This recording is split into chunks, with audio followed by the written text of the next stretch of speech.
इस सेशन में हम बहुत ही इंपॉर्टेंट टॉपिक के बारे में डिस्कस करेंगे जिसको दो भागों में बांटा गया है, सिंपल इंटरेस्ट और कंपाउंड इंटरेस्ट। सिंपल इंटरेस्ट और कंपाउंड इंटरेस्ट को समझने से पहले हम समझते हैं कि इंटरेस्ट का क्या मीनिंग है।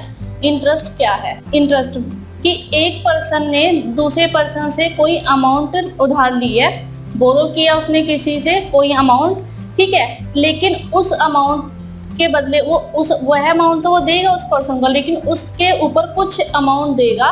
मान लो अगर उसने 1000 रुपए किसी से लिया तो बदले में 1200 रुपए दे रहा है उसको, तो जो 200 रुपए है वह इंटरेस्ट है, ठीक है।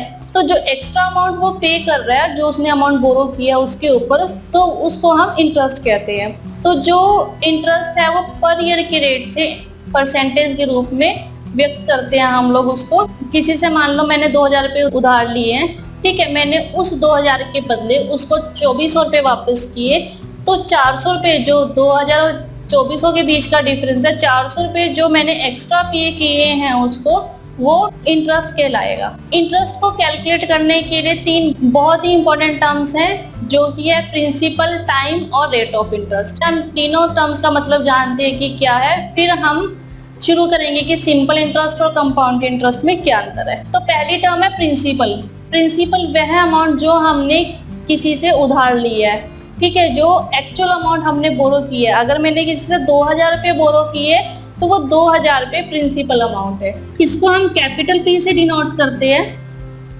ठीक है। दूसरी टर्म है टाइम। जब हम किसी से कोई अमाउंट बोरो करते हैं तो हमारे पास पहले से प्री डिसाइड टाइम होता है कि उसको वापस करना है। मान लो कि मैंने कोई अमाउंट बोरो किया तो मैंने उसको 1 साल में वापस करनी है, ठीक है, या 6 महीने में वापस करनी है, या 3 महीने में वापस करनी है, 2 साल में वापस करनी है।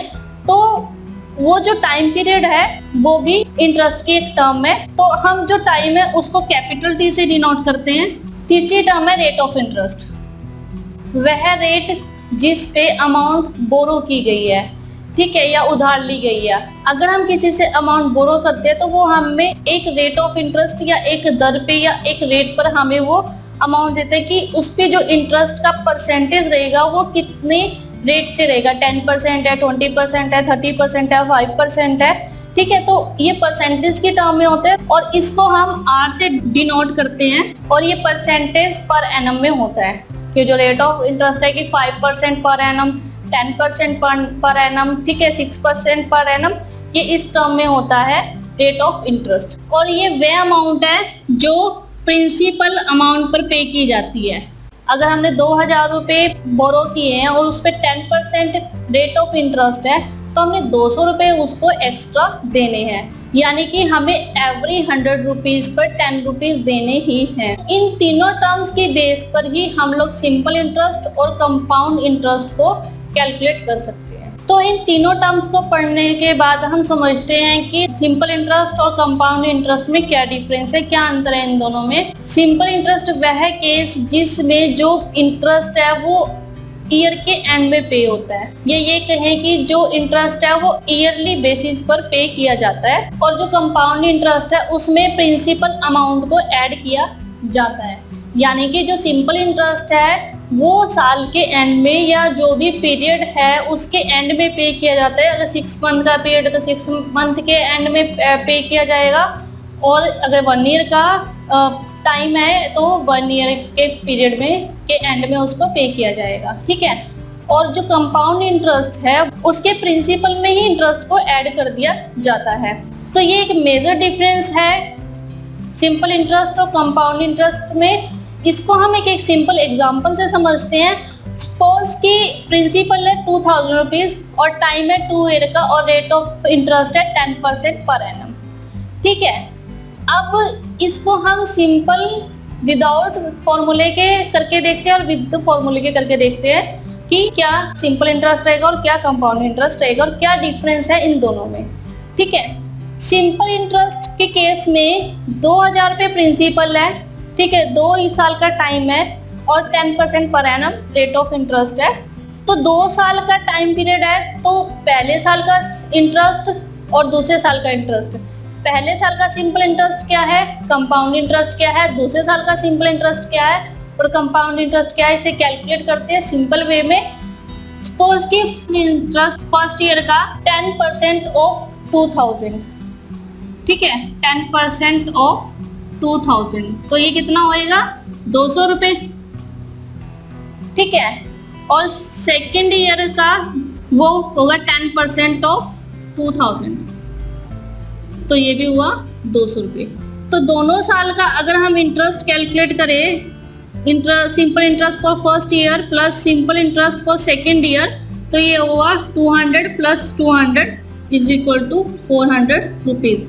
यानी कि जो हमें 2000 पर अमाउंट पे करना है वो 400 रुपये पे करना है इंटरेस्ट के रूप में, ठीक है। लेकिन एग्जाम के पॉइंट से आपने जो कैलकुलेशन है वो इस तरह से नहीं करनी, आप लोगों ने फॉर्मूले का यूज करना है। तो हम देखते हैं कि अगर हम यहाँ पर फॉर्मूले का यूज करते हैं तो क्या सिंपल इंटरेस्ट रहेगा, लेकिन हमें जो फॉर्मूले के पीछे के लॉजिक्स हैं वो पता होने चाहिए, ठीक है।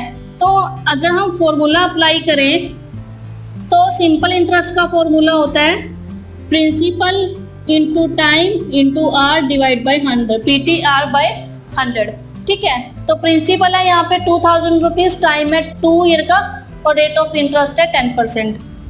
तो 2000 multiply 2 years multiply 10 rate of interest divided by 100। अगर हम इसे सिंप्लीफाई करें तो 400 रुपीज, यानी कि जो रेट ऑफ इंटरेस्ट है वो 400 रुपीज पे करना है 2 साल का 10% पर एनम के रेट से। इंटरेस्ट के अलावा यहाँ पर एक और टर्म होती है जिसको हम बोलते हैं अमाउंट। अमाउंट वह मनी जो हमने जिससे लिया है, अगर मैंने बोरो किया तो मैं बोरोवर, जिससे मैंने लिया ऋणदाता यानी कि लेंडर, उसने जो मनी मुझे दी है उसको जो टोटल अमाउंट वापस जाएगी, यानी कि प्रिंसिपल अमाउंट प्लस इंटरेस्ट, जो उसने सिंपल इंटरेस्ट या कंपाउंड इंटरेस्ट पे हमें मनी दी है, जो उसे मनी वापस जाएगी वो होती है अमाउंट, ठीक है। तो हम कितना टोटल अमाउंट उसे वापस करने वाले हैं उसे बोलते हैं हम अमाउंट। अमाउंट को हम ए से डिनोट करते हैं। तो अमाउंट अगर हम यहाँ कैलकुलेट करें तो अमाउंट होता है principal amount plus simple interest. Simple interest के केस में principal amount plus simple interest. तो प्रिंसिपल अमाउंट है 2000 और इंटरेस्ट है यहाँ पर 400। तो हमें यानी कि जो लेंडर है उसको हमने 2400 रुपये पे करने हैं। अमाउंट को हम फॉर्मूले से भी कैलकुलेट कर सकते हैं। फॉर्मूला इसका प्रिंसिपल ब्रैकेट में 1 plus T into R by 100, ठीक है। प्रिंसिपल हमें पता है 2000 है, टी हमें पता है 2 ईयर्स है, आर हमें पता है और 10% पर एनम है और डिवाइड बाय 100। तो हम वैल्यू पुट ऑन करके यहाँ से भी अमाउंट को फॉर्मूले की हेल्प से फाइंड आउट कर सकते हैं, ठीक है। तो टोटल अमाउंट हमने पे करी है लेंडर को 2400 रुपीज। अब कंपाउंड इंटरेस्ट को अगर हम सेम एग्जांपल से देखें और सेम एग्जांपल से कंपैरिजन करें तो फॉर एग्जांपल की प्रिंसिपल अमाउंट है 2000 रुपीज और टाइम है 2 ईयर का और रेट है 10% पर एनम। तो इंटरेस्ट फर्स्ट ईयर का इंटरेस्ट होगा 10% ऑफ 2000, तो ये होगा 200 रुपीज, ठीक है। और इंटरेस्ट सेकेंड ईयर का होगा। अब हमने डिस्कस किया था कि जो कंपाउंड इंटरेस्ट है वो प्रिंसिपल अमाउंट में ऐड होता है। तो सेकेंड ईयर का प्रिंसिपल कितना हुआ 2000 प्लस 200 2200, तो 10% ऑफ 2200, तो ये आएगा 220 रुपीज। तो अगर हम दोनों सालों का इंटरेस्ट कैलकुलेट करें तो ये आएगा CI for first year plus CI for second year is equal to 200 plus 220 is equal to 420 rupees. यानी कि जो कंपाउंड इंटरेस्ट आया वो आया 420 रुपये 420 रुपीज। तो SI के केस में जो प्रिंसिपल है वो कांस्टेंट है। फर्स्ट ईयर भी 2000 रुपीज था, सेकेंड ईयर भी 2000 रुपीज है, लेकिन कंपाउंड इंटरेस्ट के केस में जो प्रिंसिपल है वो 2000 रुपीज है फर्स्ट ईयर में, लेकिन सेकेंड ईयर में जो इंटरेस्ट है वो प्रिंसिपल अमाउंट में ऐड हो रहा है। तो जो सेकेंड ईयर का प्रिंसिपल है वो 2200 है, यानी कि इसमें कंपाउंड इंटरेस्ट में जो प्रिंसिपल है वो कांस्टेंट है और जो कंपाउंड इंटरेस्ट के केस में प्रिंसिपल है वो रेगुलर बेस पर ईयरली वाइज चेंज हो रहा है। कंपाउंड इंटरेस्ट को भी हम फॉर्मूले की हेल्प से कैलकुलेट कर सकते हैं। कंपाउंड इंटरेस्ट को अगर हम फॉर्मूले की हेल्प से कैलकुलेट करें तो इसका फॉर्मूला है P ब्रैकेट के अंदर 1 plus R/100 whole power T minus P। ठीक है, तो अगर हम यहाँ से P कॉमन ले तो 1 plus R/100 whole power T minus 1। ठीक है, तो आप इस फॉर्मूले में हमें प्रिंसिपल पता है, रेट ऑफ इंटरेस्ट पता है, टाइम पता है, तो आप वैल्यू पुट ऑन करके सब्स्टिट्यूट करके वैल्यूज को कंपाउंड इंटरेस्ट को फाइंड आउट कर सकते हो। अब जब हम कंपाउंड इंटरेस्ट पर भी किसी मनी को बोरो कर रहे हैं तो भी हमें टोटल अमाउंट वापस करना पड़ेगा लेंडर को, है ना। अगर किसी से हमने सिंपल इंटरेस्ट पे मनी ली है, प्रिंसिपल अमाउंट जो बोरो किया प्लस इंटरेस्ट हमने उसे वापस किया, ऐसे ही हम कंपाउंड इंटरेस्ट के केस में भी टोटल अमाउंट वापस करेंगे। तो इसके टोटल अमाउंट को हम कैसे कैलकुलेट करेंगे? Total amount is equal to principal plus compound interest, यानी कि जो हमने अमाउंट बोरो की थी प्रिंसिपल प्लस कंपाउंड इंटरेस्ट, जो भी उस पे कंपाउंड इंटरेस्ट रहा। ठीक है, और इसको हम फॉर्मूले से भी फाइंड आउट कर सकते हैं, P 1 plus R/100 power T। ठीक है, तो इस केस में जो हमने टोटल अमाउंट वापस की वो है प्रिंसिपल है 2000 प्लस CI है 420, यानी कि हमने 2420 रुपये 2420 रुपीज वापिस किए हैं लेंडर को।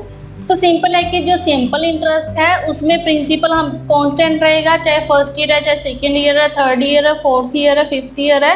ठीक है, प्रिंसिपल हमेशा कांस्टेंट ही रहेगा, जो भी अमाउंट बोरो की है उसी पर ही इंटरेस्ट लगेगा। लेकिन जब CI की बात करते हैं, हम कंपाउंड इंटरेस्ट की बात करते हैं, तो प्रिंसिपल जो है वो रेगुलर बेस पर चेंज हो रहा है, यानी कि फर्स्ट ईयर तो वही अमाउंट है जो हमने बोरो की है, लेकिन सेकेंड ईयर में प्रिंसिपल अमाउंट पे तो इंटरेस्ट है ही है, लेकिन जो इंटरेस्ट है उस पर भी इंटरेस्ट लग रहा है। तो इसमें सेकेंड ईयर में भी चेंज हो रहा है, तो थर्ड ईयर में भी चेंज होगा, फोर्थ ईयर में भी चेंज होगा, तो कंपाउंड इंटरेस्ट हर ईयर चेंज रहेगा। यानी कि कंपाउंड इंटरेस्ट में जो प्रिंसिपल अमाउंट है वो चेंज होती रहेगी और जो सिंपल इंटरेस्ट में प्रिंसिपल अमाउंट है वो सेम ही रहेगी। तो सेकंड जो डिफरेंस है वो ये है कि जो सिंपल इंटरेस्ट है वो सिर्फ प्रिंसिपल अमाउंट पे लग रहा है, ठीक है, फर्स्ट ईयर भी सेकंड ईयर भी, और जो कंपाउंड इंटरेस्ट है वो प्रिंसिपल अमाउंट पे तो लग ही रहा है, लेकिन प्रिंसिपल अमाउंट के साथ साथ जो इंटरेस्ट है उसके ऊपर भी लग रहा है। थर्ड पॉइंट है यहाँ पर कि जो प्रिंसिपल अमाउंट है वो फर्स्ट ईयर में सिंपल इंटरेस्ट के केस में सेम है, ठीक है,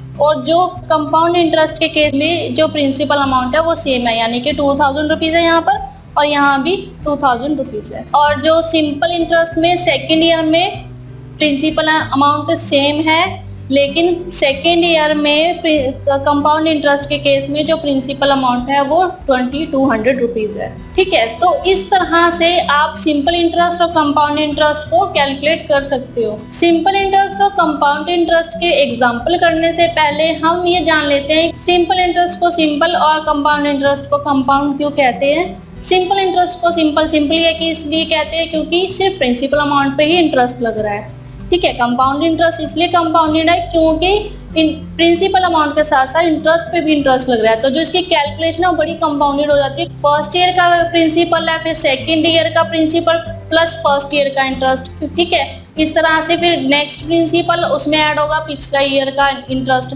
तो इस तरह से जो इसकी कैलकुलेशन है बड़ी कंपाउंडेड हो जाती है, इसलिए इसको कंपाउंड इंटरेस्ट कहते हैं। और ये एक कंपाउंडिंग प्रोसेस है, यहाँ पे जो प्रिंसिपल अमाउंट के साथ इंटरेस्ट मिक्स हो रहा है, तो इस वजह से इनके नाम ये है।